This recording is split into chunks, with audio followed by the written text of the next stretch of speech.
মাননীয় লোকসভার বিরোধী দলনেতা শ্রী রাহুল গান্ধী জি তিনটি খোলাসার পর কারোর মনে কোনো সন্দেহ নেই যে বর্তমান যে সরকার দেশে রাজত্ব করছে এটি ভোট চুরির মাধ্যমে সরকার, একটা বেআইনি সরকার। মানুষের ভোটের মাধ্যমে সেই সরকার গঠিত হয়নি। ইলেকশন কমিশনের সহযোগিতায় এবং ভোট চুরির প্রচ্ছন্ন মদতের প্রেক্ষিতে নরেন্দ্র মোদী সাহেব প্রধানমন্ত্রী ও বিজেপি দল আজকে ক্ষমতাসীন। গণতন্ত্র আজকে বিপন্ন। হিটলারি রাজ দেশ জুড়ে কায়েম হয়েছে এবং আগে থেকেই যে রেজাল্ট বলে দিত, এখন এই খোলাসার পর আমরা বুঝতে পারছি কোত্থেকে এক্সাক্ট ফিগার, কটা আসন পাবে, এই সমস্ত তথ্যাদি ইলেকশন কমিশনের সহায়তায় ভোট চুরি, ভোটার লিস্টের মধ্যে জালিয়াতির মাধ্যমে নাম ছেটে দেওয়া, ডুপ্লিকেট নাম উঠিয়ে অন্যান্য প্রদেশের নাম আবার নতুন ভাবে তুলে এই কারসাজির মাধ্যমে তারা নির্বাচনে জয়লাভ করতেন। এটা দিনের আলোর মতো পরিষ্কার হয়ে গেছে।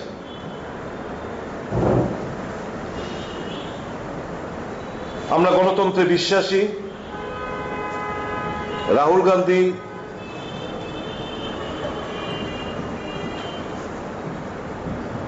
উনি পরিষ্কার বলেছেন যে গণতান্ত্রিক পদ্ধতিতে আমাদের আন্দোলন জারি থাকবে এবং জেনজির কাছে যে আবেদন উনি রেখেছেন যে গণতন্ত্রকে বাঁচানোর দায়িত্ব জেনজির, অহিংসার মাধ্যমে শান্তিপ্রিয় ভাবে, যাতে করে গরিব অংশের মানুষ, বিশেষ করে উপজাতি, তফসিলি জাতি, ওবিসি এবং সংখ্যালঘুদের নাম ভোটার লিস্ট থেকে যেন বাদ না যায়, তা আমাদের সকলে মিলেমিশে সুনিশ্চিত করতে হবে।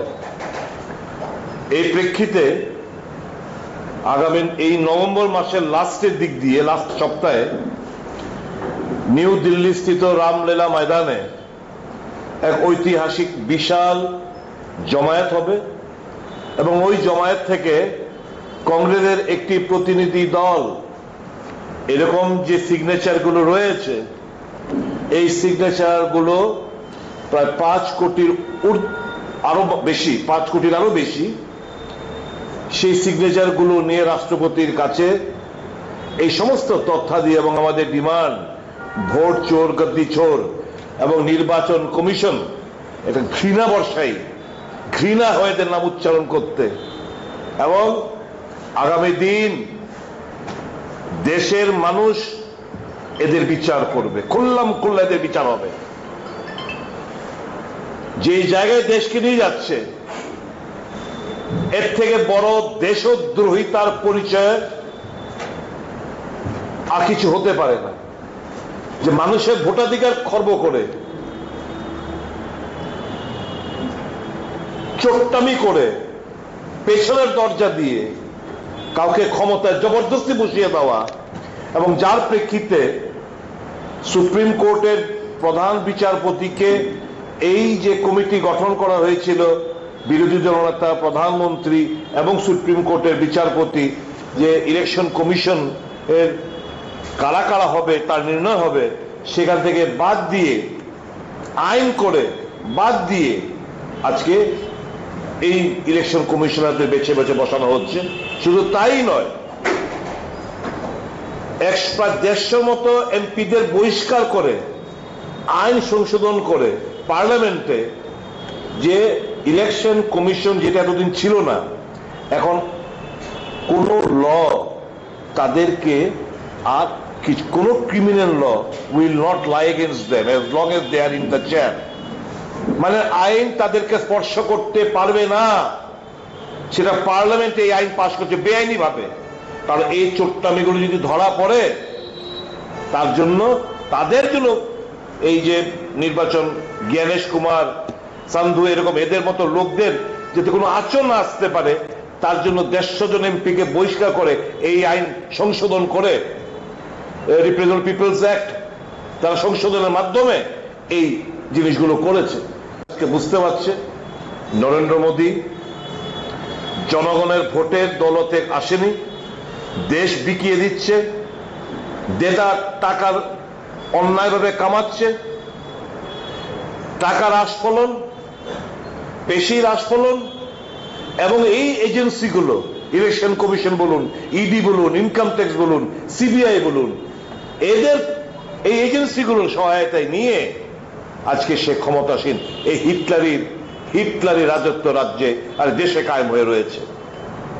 এর বিরুদ্ধে প্রত্যেকটি দেশের নাগরিককে এগিয়ে আসতে হবে। কংগ্রেস কর্মীরা, কংগ্রেস নেতারা অগ্রণী ভূমিকা নেবে নিশ্চয়ই, কিন্তু প্রত্যেকটি সচেতন নাগরিক কংগ্রেস দল রাহুল গান্ধীর লড়াইয়ের পেছনে তাদের মদত, তাদের সহযোগিতার হাত বাড়িয়ে দিয়েছেন। প্রত্যেকজন স্বাক্ষরকারী যারা আমাদের রাজ্য থেকে প্রায় 2,04,000-এর উপর যারা স্বাক্ষর করেছেন তাদেরকে ধন্যবাদ জানাচ্ছি। শাখা সংগঠন, জেলা কংগ্রেসের সভাপতি, শাখা সংগঠনের প্রধানরা তাদেরকে ধন্যবাদ জানাচ্ছি যে দারুণ কাজের মাধ্যমে তারা এই 1.5 মাস ব্যাপী এই সিগনেচার ক্যাম্পেইনগুলো চালিয়েছেন। আগামী দিন নিশ্চয়ই টানের অন্ধকারের পরেও নতুন আলোর দেখা সন্ধান আমরা নিশ্চয়ই এনে দেব। গণতন্ত্রের পক্ষে মানুষের রায় যাতে সঠিকভাবে প্রতিফলিত হয় এই আন্দোলন, লড়াই আন্দোলন কংগ্রেস যেটা করছে সকলের সহযোগিতা আমরা কামনা করছি। ধন্যবাদ। আন্দোলন আমাদের দেশব্যাপী আন্দোলন চলছে। আমরা এই রাজ্যেও প্রত্যেকটি মিছিল মিটিং এর মধ্যে এই যে ভোট চোর গাদ্দি ছোড়, এই যতক্ষণ অব্দি এই ভোট চোরদের এবং এই যে অন্যায়ভাবে কারচুপির মাধ্যমে প্রধানমন্ত্রী সহ এই যে বিজেপি কেন্দ্রের সরকারে টেনে হিচড়ে না নামাবো ততদিন পর্যন্ত আমাদের আন্দোলন জারি থাকবে। किंतु आपने बोला था कि उसमें दिल्ली का जो वोट हुआ था उसमें जो बंदे वोट दिए थे वो लोग बिहार में भी वोट दिए और कंप्लेन करने के बाद भी इलेक्शन कमीशन कुछ नहीं कर रहे हैं। तो आप बोल रहे हैं कि इलेक्शन कमीशन लॉ के अंदर से बाहर थे, तो क्या ऑप्शन रह जाता है देश को सुधारने के लिए? देश का बुलंद आवाज, देश का हर नागरिक का आवाज, वोट चोर गद्दी छोड़, इलेक्शन कमीशन का ये रवैया, वोट चोरी का धंधेबाजी अब पकड़ गया। राहुल गांधी ने खुल्लम खुल्ला सबके सामने ला दिया। तो हमें पूरा विश्वास है अहिंसा के माध्यम ये सब जो कार्रवाई किया है ये लोग इनको भुगतना पड़ेगा। दूसरा बात आपने जो कहा, एक राज्यसभा का भूतपूर्व एमपी जो दिल्ली चुनाव में भी वोट दिया, अभी उनका सफाई ये है कि हमने तो दिल्ली का नाम हमने 25 अगस्त को लिखित रूप में फॉर्म पर्चा भरा और नाम वहां से मिटाने के लिए बोला और उनका नाम वहां पे एसआईआर के माध्यम से वहां पे बिहार में बेगूसराय में शायद वहां पे नाम उठाया। तो मेरा यह कहना है 3 क्राइटेरिया है, एक भारतीय नागरिक, ठीक है, एक 18 साल से ज्यादा, और तीसरा है ऑर्डिनरी रेसिडेंट फुलफिल करना है क्राइटेरिया। ऑर्डिनरी रेसिडेंट का क्राइटेरिया कैसे फुलफिल होगा? 6 महीना लगातार वहां पे रहना पड़ेगा, रात को रहना पड़ेगा। क्या मैं पूछना चाहता हूं इलेक्शन कमीशन से, ये जो सिन्हा साहब जो राज्यसभा का भूतपूर्व एमपी, वो ऑर्डिनरी रेसिडेंट का क्राइटेरिया फुलफिल किया था कि नहीं, क्योंकि 25 अगस्त को उन्होंने दरखास्त की, 25 अगस्त को दरखास्त की। वो तो दिल्ली में रहता है, हाँ परमानेंट एड्रेस वहां का है, लेकिन